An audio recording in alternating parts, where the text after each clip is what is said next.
All right, so I'm back.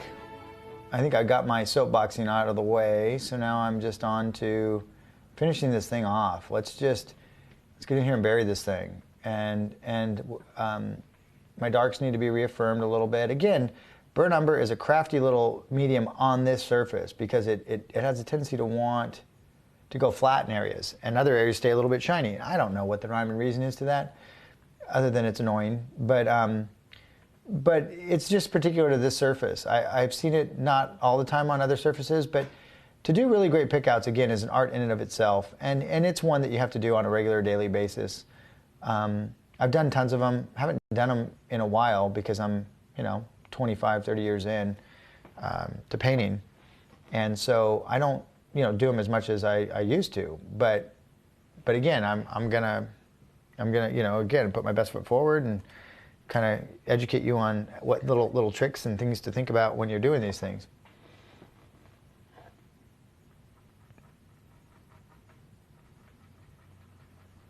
Try all your tools. Try small bristles for scratching. Try sables and then a bristle and then combinations of these things so that you can get used to how they feel and how they work. Each tool does a little something different. The kneaded eraser will do some things better than others, and vice versa. Sometimes the sable is the call. Sometimes, you want to go for bristle.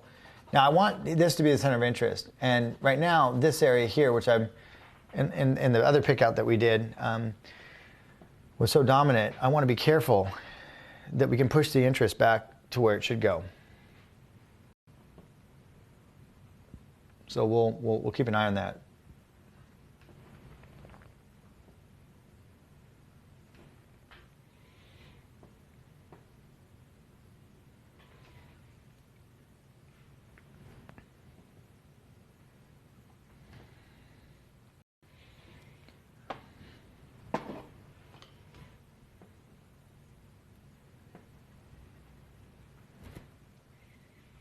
Again, you got this kind of bevel edge on the wood base here that's causing interesting things to happen.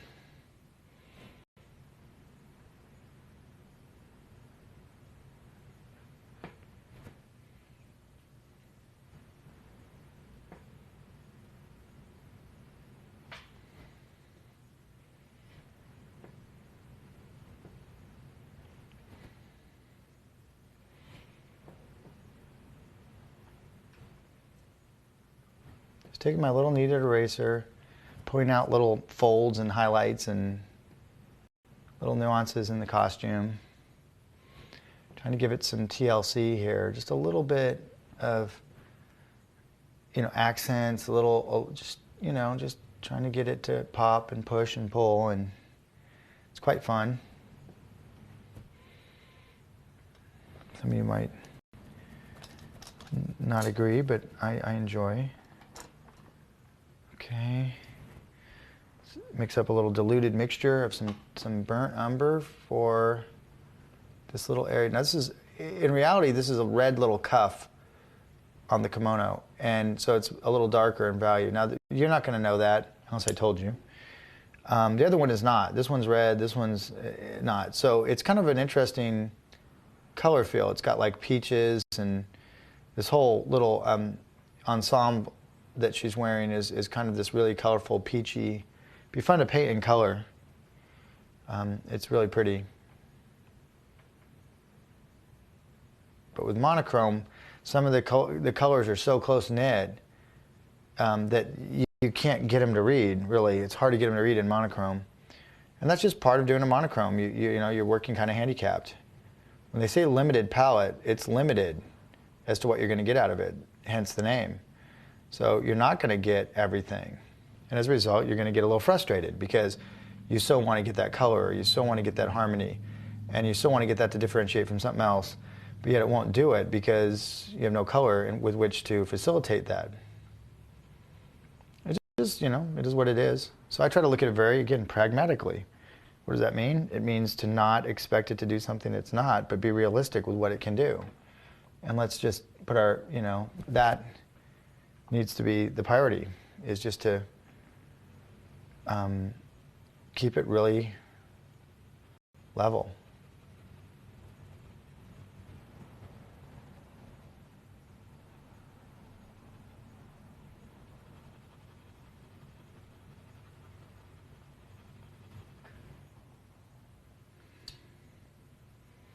So I knocked down the intensity on the vessel so that I can get my attention back over here.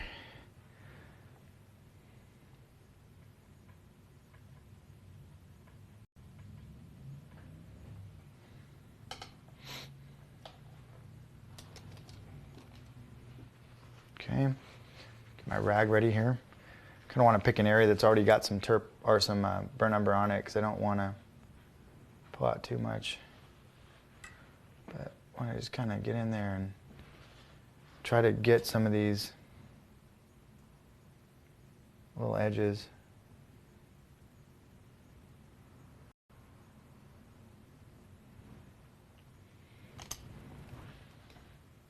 It really is a game of inches and centimeters. I always say inches. It's not inches, it's centimeters.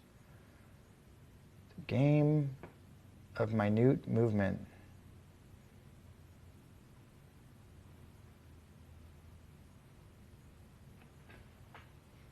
Go just find the edge of that.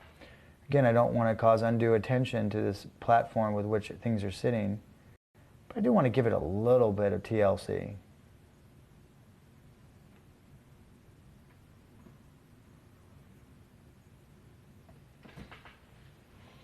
I need to drop the value over here closer so that it doesn't pop so much.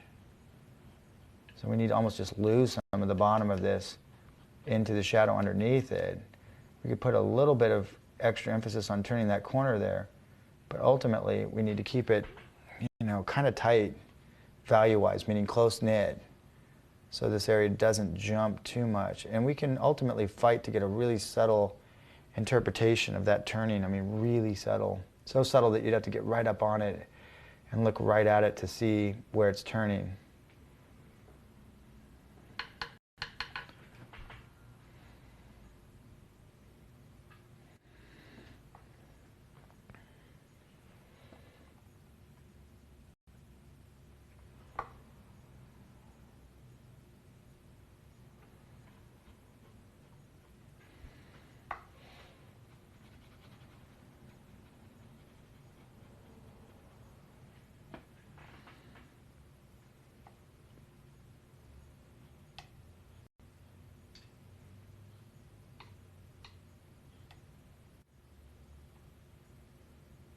Quite a bit of terp in that mixture, so that'll take a while to set up. But I'll just, so again, that when I hit that much terp there, it gets shiny and this stuff goes dull. So you get this kind of sheen, probably you guys are seeing a little bit. There's no way to prevent that in a situation like this, so we'll just have to deal with it. Again, it's part the surface I'm working on, it's part the process and the color that I'm using, which is burnt umber. So it's just one of those idiosyncrasy, a little idiosyncratic issue with the medium.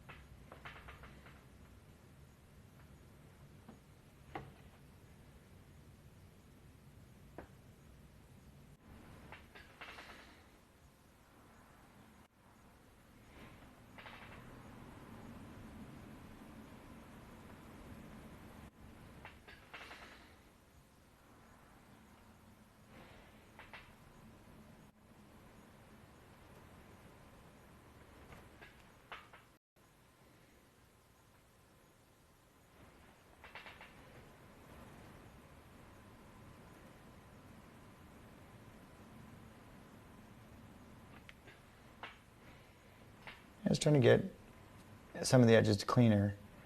Again, with all that rubbing of my finger over stuff, doing this, knocking down things, you soften everything out a lot. It's just going to happen. So now you want to go back and you want to say, okay, I need to kick up the clarity in certain areas. And so you strategically pick areas you want to really emphasize, you know, a punch or a pop or a push and pull of the form.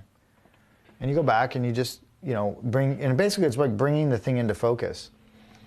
Now, obviously, all of it does not want to be like that, because then everybody would, we'd have a hard time figuring out where we're supposed to look. But we do need to get certain things to punch and pop in front of other things, and we need to do so using whatever techniques we can that are available to us with the mediums that we're using or the situation that we're in.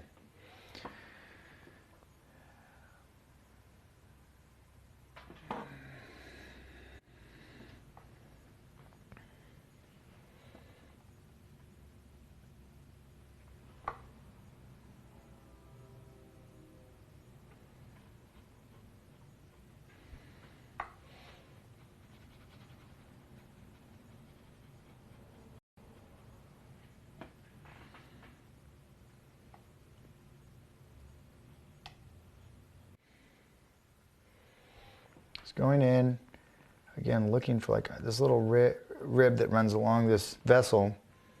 Should have a little hard edge underneath it, I would imagine, and it should be a dark little hard edge. So I've got to go in and kind of find that.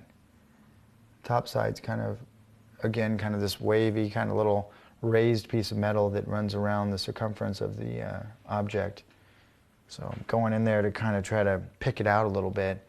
Try to accentuate it a little bit, see if I can get it to read a little better. And then now I'm down on the, some of the lower aspects of it as the hammered deep shadow areas that I want to still pick some information out of, even the shadows, if I can.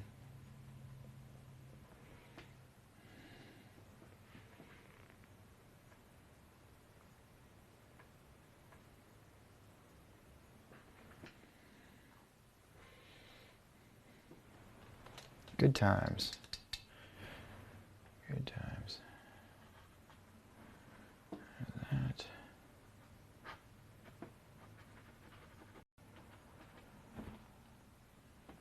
So again, you can kind of just start by taking some terp and randomly kind of make some shapes. Now, they don't look like much. Now, you take a Q-tip and you run over it, and it removes those shapes.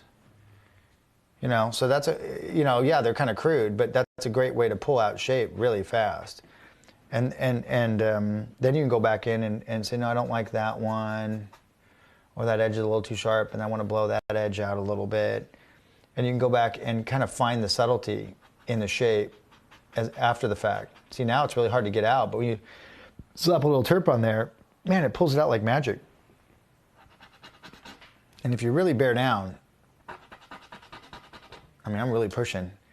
It's hard to get that stuff back out, but if you dip a little terp in there, all of a sudden you're back in business. So it's just a matter of being patient, finding the tool that can help you get what you want when you want it.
Yeah, just, I know the silence is probably killing you because I'm not normally silent, but I'm trying to work a little bit more on occasionally giving you guys a rest from the banter.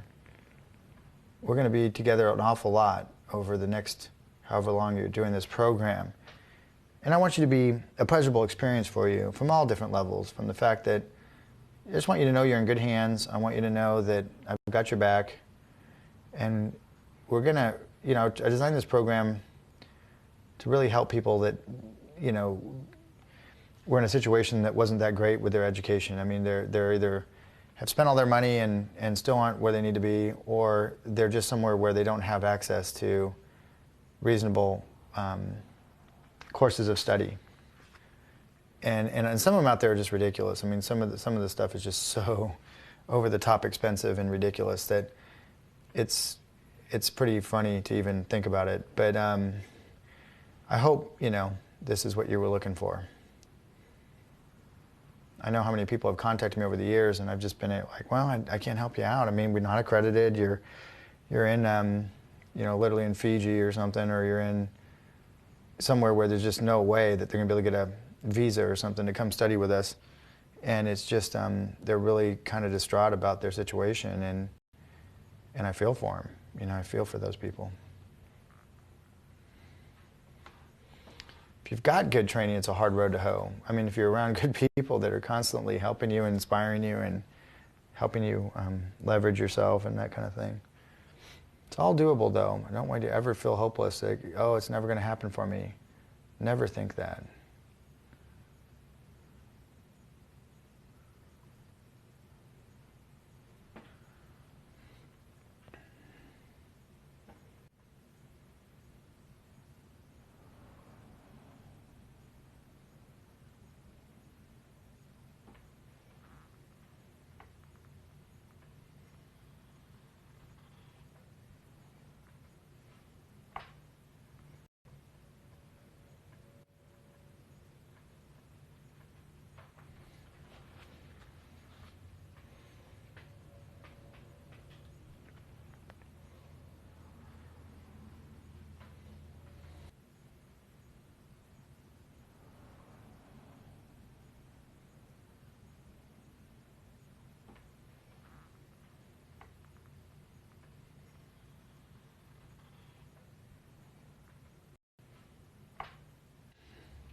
It's quite comical every once in a while. I mean, my studio is right here on the train tracks, and you'll hear me go silent most of the time. I'm sure it'll be edited out, but it's funny because it's just so freaking loud. I mean, it feels like the train is literally going right through my head.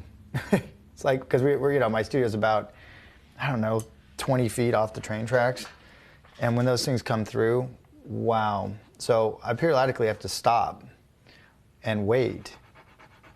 And for it to go by, and they go by pretty fast, but man, they're annoying.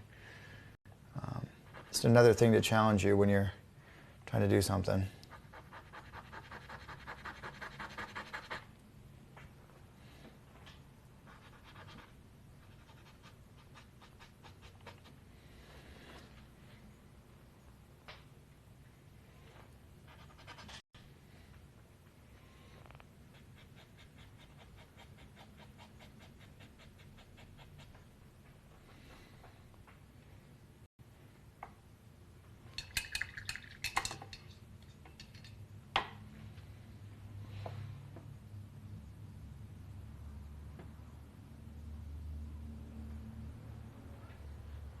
Okay, just a little bead of terp. Pick it out.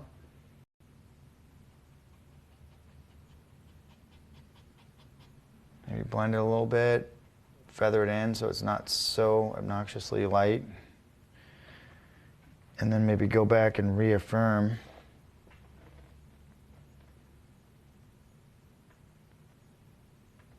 Cut line.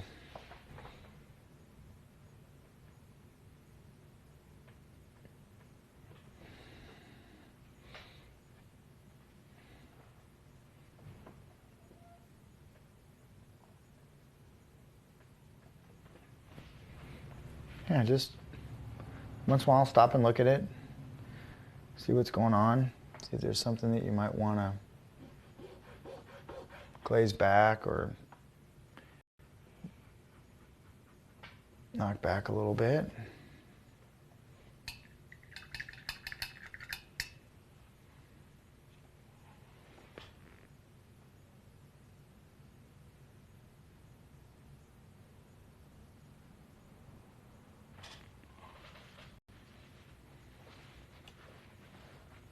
Pick out will eat up your brushes, that's for sure.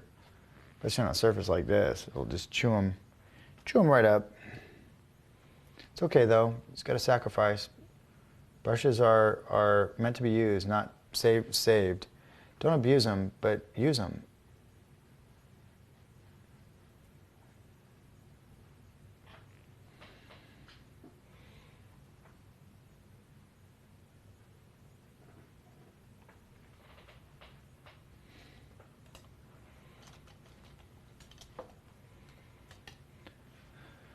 And back to the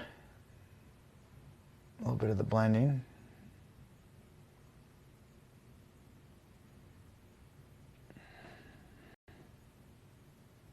Be careful. Starting to get a little more cautious as I get a little further on. I don't want to keep blowing through everything and having to keep fixing it. So as I get a little further into the painting, my blending technique isn't so wild. It's a little more controlled, a little more chill. Yeah, just relaxing and not going hog wild and crazy.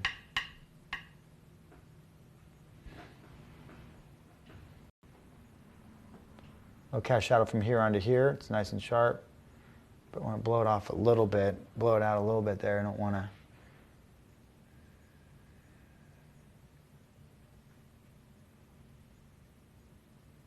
knock that back a little bit.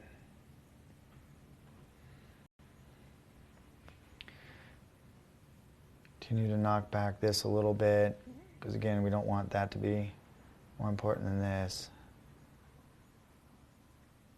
So just a little glaze of dry brush over that.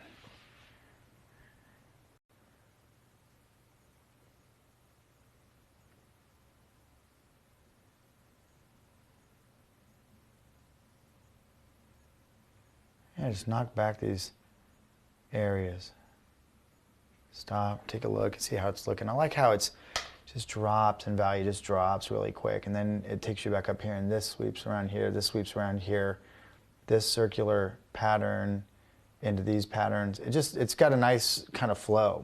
It's nice. You're looking for a very elegant movement of form, underlying rhythms that intertwine and connect the key components. And that's what will hold together a lot of compositions. Not only, other aspects, but these underlying rhythms that we talk about. The rhythmical grid. Everything possesses rhythm. And you want to quickly assess what it is that makes something look the way it does, and then break that rhythm down and build complexity back onto it. So you're basically doing the same thing we're doing with the painting. You break it down, build it up, break it down, build it up. And in the process of doing that, you end up with a really good balance, hopefully, if you've done that correctly. A balance of straights and curves, hards and softs, thick and thin, light and dark, warm and cool, complex and simple. It's always a game of balancing between these key components. The way I see it. A lot of times composition, people get really enamored and carried away with the golden mean, or some areas of aspects of, which I think it has its place, but a lot of it again is kind of common sense on where you design and how you design. And I don't think the greatest designers, a lot of them weren't pondering a lot of these things that people always, critics get a hold of stuff and really, oh yes, they were using this and this and this, and a lot of times they stuff something over there because they want to stop the eye, or it just doesn't feel right, so I'm going to find an object to put over in that corner or something. It's not always some psychologically driven, deeper meaning. Sometimes it's just balance, optical balance, visual balance. The idea that something's is out of harmony due to the fact that it's too curved, there's too many curves, there's too many straights, there's too much this, there's too much that. And so you start to find places to quiet things down, knock stuff down a little bit. And that's sometimes what somebody's after. It's not some kind of mathematical, magical formula again, I take a very pragmatic approach to composition. Very, very common sense driven. It's about balance. Balance can happen in so many ways.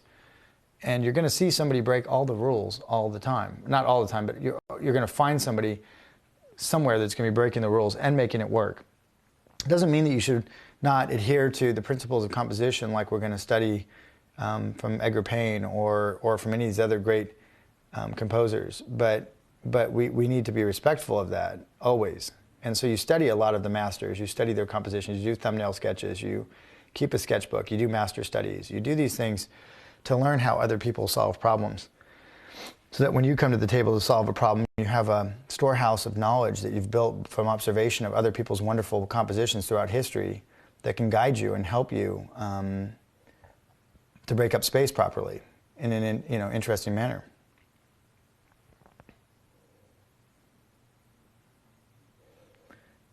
So in still life, we're starting to really deal with composition. Way different than just one figure sitting on a stool with a background with a little bit of drape. I mean, it's not that different, but it is different. I mean, we're starting to get more into how does this interact with this? How does the drapery interact with this and this? How does this interact? I mean, how balanced is it? How out of balance is it? Is it working? Is it not working? Is it close to working? You know, can we come up with something to hang our hat on? You know? It's kind of settled down over here in the corner now. Remember, it was really wet over there. So it's kind of nice to now go back and just kind of blend out a little bit of that. Well, let's see.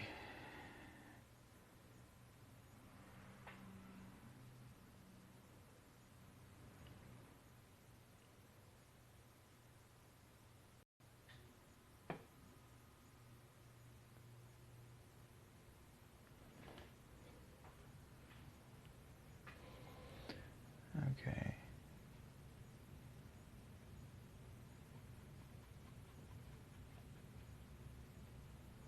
Let's knock this down a little bit behind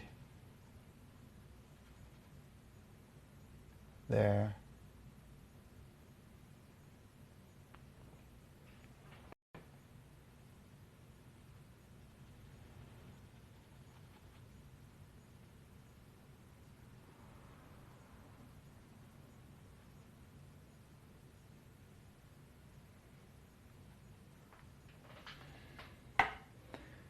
Yeah, I mean, I could keep pecking on this thing forever, it seems like. But, you know, I kind of like the effect of it. I like the way things are kind of playing out. I think it might be a little bit light down here, so I'm just going to see if I can. It's pretty in there. Knock that down just a little bit.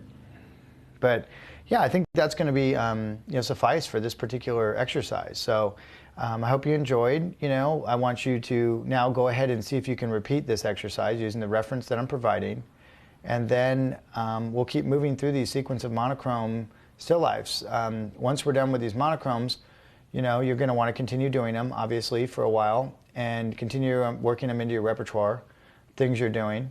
And then we'll start working next on patinas and on manipulating these different aspects of patinas to try to get kind of the illusion of different substances, different surface conditions. You know, copper, steel, chrome, wood, just all that stuff that we've already touched on a little bit here. But we'll be specifically driving towards proficiency in those things before we start getting into our more complex efforts. We're going to work towards gesture still life, where we do 1 hour expressive painting similar to portrait gesture. Then we're going to work into 1 hour studies or 2 to 3 hour studies, and then we'll work our way up to 15-hour studies. And we're going to go through working these different systems of still life until we're extremely proficient. And this is just, again, one area of studies. So look forward to seeing you back for another go at it here in the near future. In the meantime, stay in the paint, keep pushing play, and most importantly, have fun and enjoy yourself. Try not to be too hard on yourself. This takes time. Okay? So it was a pleasure doing the demonstration, and I look forward to seeing some of your results down the road.